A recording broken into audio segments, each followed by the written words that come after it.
மலேசியாவோட statistic படி நீங்கள் பார்த்தீங்கன்னா பிரஸ்ட் கேன்சர் வந்து எல்லா கேசஸ்லேயும் 19% பிரஸ்ட் கேன்சருங்க.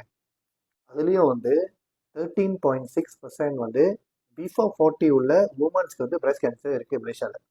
இதை பயப்படுத்துறதுக்கு இல்லைங்க, உங்ககிட்ட வந்து பிஇ இன்டர்நேஷனல் ப்ராடக்ட் வந்து எப்படி இந்த பிரஸ்ட் கேன்சருக்கு ஹெல்த்தை வந்து இம்ப்ரூவ் பண்ணுறது நான் உங்களுக்கு ஷேர் பண்ணுறேன். ஃபர்ஸ்ட் ஆஃப் ஆல்ங்க, பிஇ இன்டர்நேஷனலோட product one of the most important product வந்து அலோரா ப்ராங்க.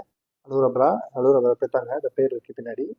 ஓகே, அலோரா ப்ரா எப்படி வந்து பிரஸ்ட் கேன்சரை வந்து இம்ப்ரூவ் பண்ணணும்னு சொன்னால், இது வந்து நம்ம போடும்போது, அதாவது லேடிஸ் போடும்போது நிறைய ஃபைப்ராய்ட் அப்புறம் கட்டிங்க இது எல்லாமே வந்து இந்த பிளட் சர்க்குலேஷன் இருக்குண்ணா, இது வந்து போட்டிங்கன்னா பிளட் சர்க்குலேஷன் இருக்கும், அது வந்து கொஞ்சம் கொஞ்சமாக ரிமூவ் பண்ணுவாங்க.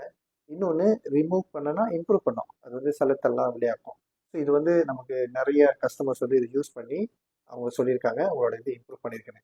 இது வந்து ஹிரோட்டோ. ஓகே, பிரஸ்ட் கேன்சர் பேஷண்ட் நீங்கள் பார்த்தீங்கன்னா they will go through chemotherapy, radio therapy, பல விதமான தெரப்பிலாம் அவங்க கோ த்ரூ பண்ணுறாங்க. அது போகும்போது அவங்களுக்கு வந்து செல்ஸ் எல்லாமே பாதிக்குது, நல்ல செல்ஸும் பாதிக்கப்படும். ஸோ அதனால வந்து இந்த சிரோத்தோ வந்து நம்ம எடுக்க சொல்லுவோம். இந்த சிரோத்தோ எடுக்கும்போது அவங்களோட இம்யூன் வந்து ஸ்ட்ராங் ஆகுங்க. ஏன்னா இது வந்து IPPA1 ஒரு இன்கிரீடியன்ட் இருக்குது. இன்னும் வந்து ஃபெர்மெண்டடான வீட், இதெல்லாமே வந்து நம்மளோட மக்ரோஃபாஜ் வந்து ஆக்டிவேட் பண்ணும், அதாவது நம்மளோட இம்யூன் வந்து ஆக்டிவேட் பண்ணும். இம்யூன் வந்து ஆக்டிவேட் பண்ணும்போது நமக்கு வந்து நோய்கள் வந்து தாக்குறதுக்கு குறைய ஆரம்பிச்சிடும், அதாவது சீக்கு, சளி, காய்ச்சல் இதெல்லாம். ஸோ ரேடியோ தெரப்பி, கீமோதெரப்பி போகும்போது அவங்களோட பாடி வந்து ஆக்டிவாகவும் எனர்ஜெட்டிக்காக இருக்கும். அடுத்தது வந்து பி இன்டர்நேஷனலோட லிஃப்கோன்ற ப்ராடக்ட். ஆக்சுவலி லிஃப்கோ வந்து லிவருக்கான சப்ளிமெண்ட். ஆனால் ஏன் வந்து பிரஸ்ட் கேன்சர் பேஷண்ட்ஸ் எல்லாம் வந்து இதை எடுக்கணும்னு சொன்னால், அவங்களுக்கு வந்து பாடியிலேருந்து டாக்ஸின், ஏன்னா அவங்க நிறைய மெடிசன்ஸ் எடுப்பாங்க, மருந்துகள்லாம் கோ த்ரூ பண்ணும்போது இது வந்து லிஃப்கோ என்ன செய்யும்னா நம்ம பாடியில் உள்ள டாக்ஸின் எல்லாத்தையும் வெளியாக்கும். ஸோ பாடியில் உள்ள டாக்ஸின் எல்லாமே வெளியாகனா தான் உங்களுக்கு வந்து மருந்துகள்லாம் வந்து கரெக்டாக போய் சேரும். அடுத்தது வந்து ஸ்பிருலினாங்க. எல்லாருக்கும் தெரியும், ஸ்பிருலினா வந்து ஒரு ஃபேமஸான ப்ராடக்ட். இது பி இன்டர்நேஷனலோட ஒரு முக்கியமான ப்ராடக்ட். இது வந்து பச்சை பசின்னு சொல்லுவாங்கள்ல, இந்த கடலில் இருக்குது, ப்ளூ அல்கேன்னு சொல்லுவாங்க, அதுலேருந்து செஞ்சனால இதில் வந்து அதிகமான சத்து இருக்குது, எஸ்பெஷலி ஆன்டி ஆக்சிடென்ட். எப்படி ஆன்டி ஆக்சிடென்ட் வந்து இந்த பிரஸ்ட் கேன்சரை வந்து இம்ப்ரூவ் பண்ணுதுன்னா, இது வந்து என்சைமை வந்து ஆக்டிவேட் பண்ணாங்க. ஸோ என்சைமை ஆக்டிவேட் பண்ணும்போது இந்த ஆக்சிடேட்டிவ் ஸ்ட்ரெஸ்ஸை வந்து குறைச்சிரும்.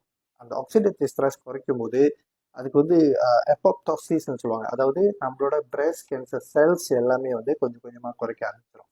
ஸோ அதனால் வந்து ஏதாவது ஒரு டியூமரோ ஏதாவது ஃபைப்ராய்டு ஏதாவது இருந்துச்சுன்னா அது வந்து ஸ்ப்ரெட் பண்ணாமல் பார்த்துக்கிறது இந்த ஸ்பிருலினால. ஸோ அதனால் வந்து பிரஸ்ட் கேன்சர் பேஷண்ட்லாம் இது எடுத்து ஆகணும். இப்போ நான் சொன்னது வந்து எல்லாருமே இந்த ப்ராடக்ட் வாங்கி யூஸ் பண்ணலாம், ஆனால் அதுக்கான குவான்டிட்டியும் இருக்குங்க. இது வந்து முறைப்படி கரெக்டாக எடுத்தால் தான் உங்களுக்கு வந்து ஹெல்த் வந்து இம்ப்ரூவ் ஆகும். ஸோ அதனால் வந்து யாருக்கெல்லாம் வந்து சீக்கிரமாகவே இதை வந்து டிலே பண்ணக்கூடாதுங்க. யாருக்காவது டயக்னோசிஸ் இருந்துச்சுன்னா சீக்கிரமாக கான்டாக்ட் பண்ணுங்கள். ஏன்னா இது வந்து பிரஸ்ட் கேன்சர் வந்து மலேசியாவிலே வந்து எல்லா கேன்சரை விட பிரஸ்ட் கேன்சர் தான் சீக்கிரமாக பரவும், சீக்கிரமாக ஸ்ப்ரெட் பண்ணும், சரிங்களா? ஸோ அதனால் வந்து கொரோனா